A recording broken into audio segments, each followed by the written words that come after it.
I don't know if I'm going crazy, or I need to lay off the pills, but someone's gotta set me straight. I was a beat cop dealing with my regulars. Vandalism, loitering, and just kids being kids when I responded to a call. It was a report of a couple arguing, a common occurrence in my town where couples would yell at each other until the cop showed up, only to act as if nothing was wrong. I knew it would probably be a waste of time, but it was early enough to my shift that I could use it as an excuse for an early lunch. I'm ashamed to admit it now, but like most guys who made it to the academy, being a police officer was just a paycheck for me. The house was about a mile from where I was parked. When I arrived, I could still hear the couple yelling. She was a school teacher, and he was an engineer. They didn't have kids, and spent most of their time engaging in a keeping up with the Joneses lifestyle, buying expensive but pointless things to seem important. All glitz, and no substance. I knocked on the door and called out, announcing the police presence. The arguing stopped immediately, and the wife opened the door.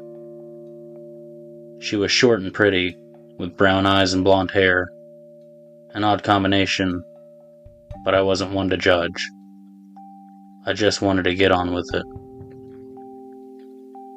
Her husband walked up behind her, looking at the back of her head before his gaze shifted to me.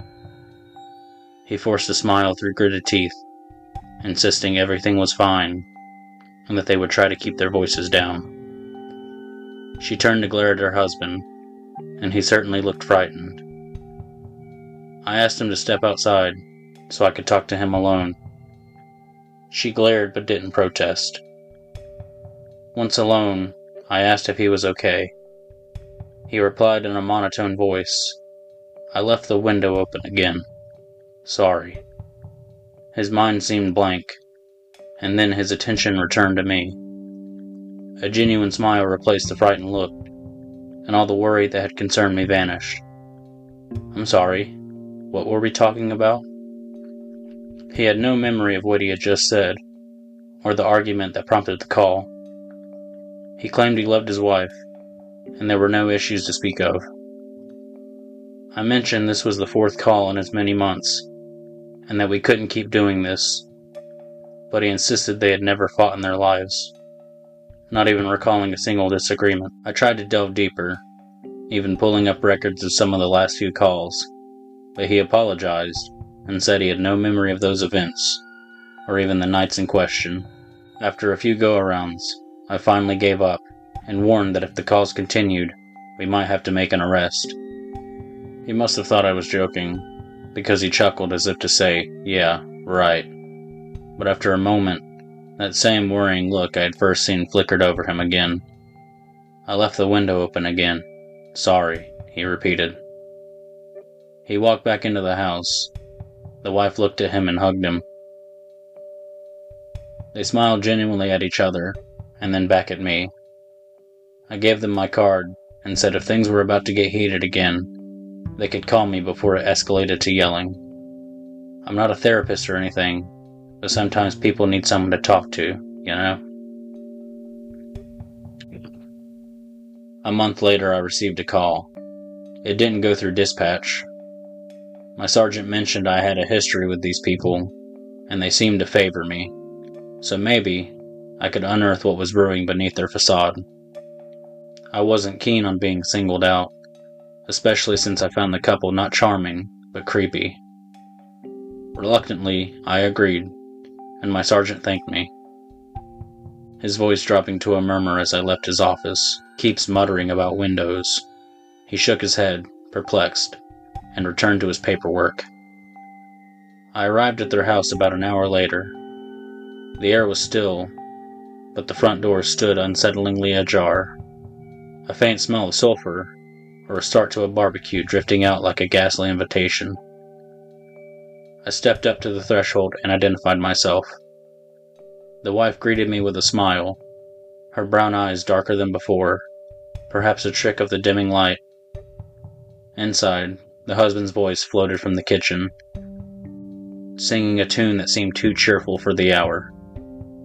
When I mentioned someone had called for me, they exchanged glances, their laughter ringing hollow in the dusky evening air. The husband offered me a beer, while the wife retreated to the living room.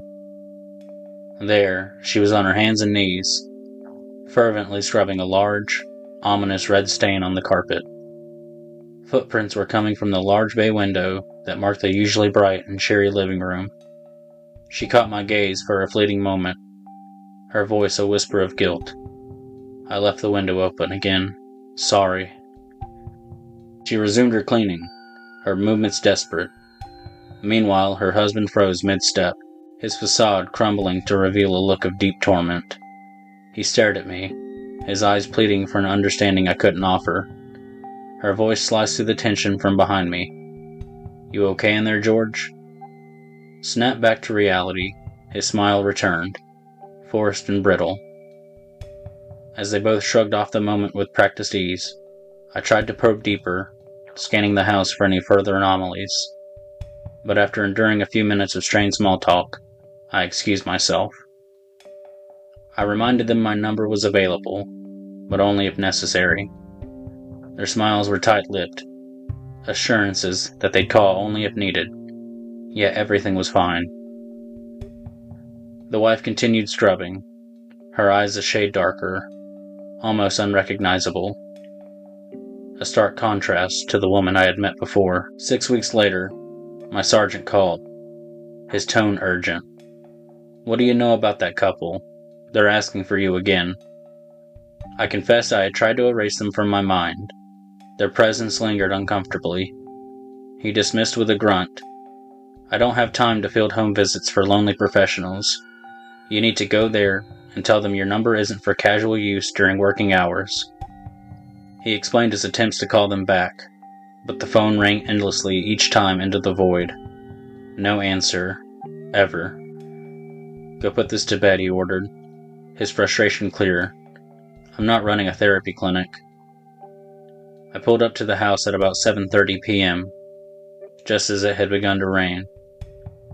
The footprints I had noticed inside the living room were now visible in the yard, as though someone had tracked through mud, leaving debris scattered across the grass as they approached the house. I knocked on the door and called out. Through the door, I could hear hushed, urgent whispering.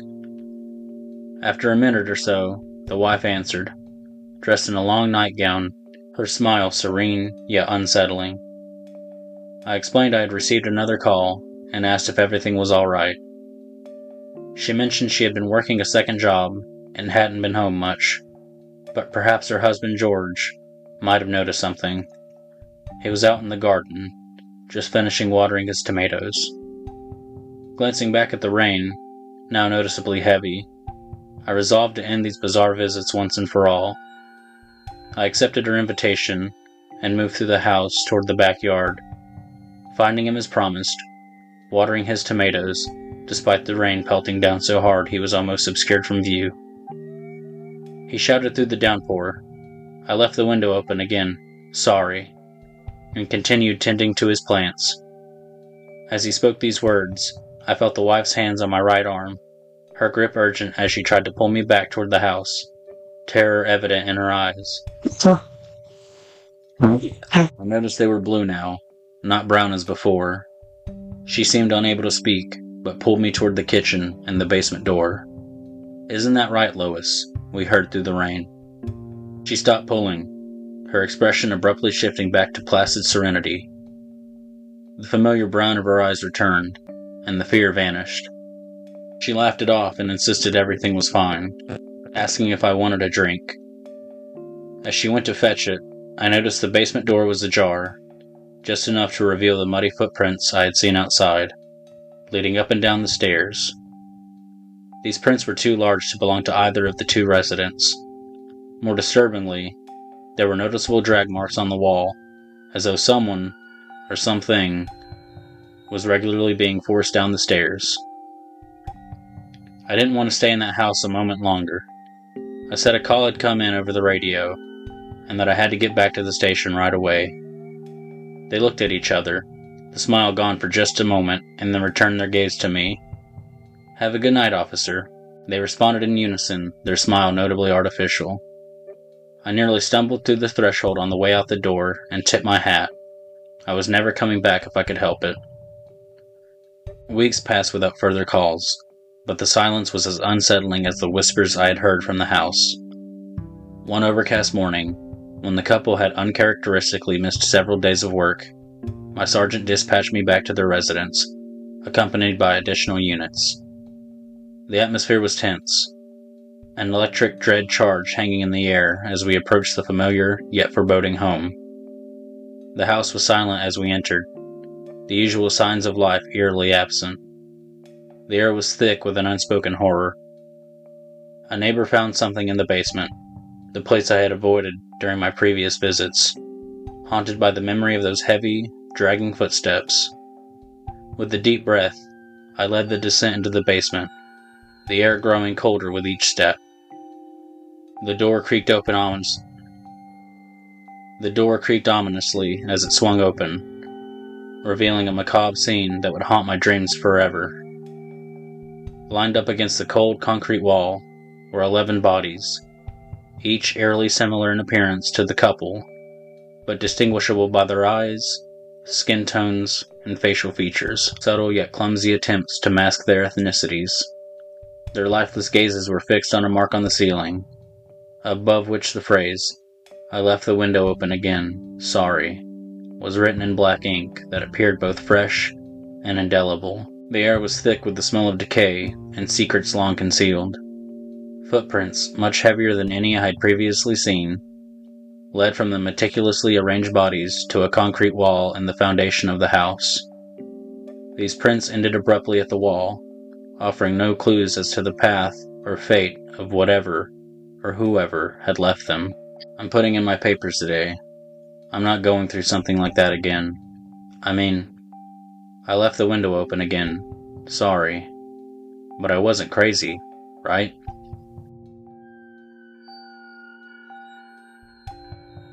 Well, you've reached the end. It has been nice talking to you, my friend. Are you going to view once more, or see what else I have in store?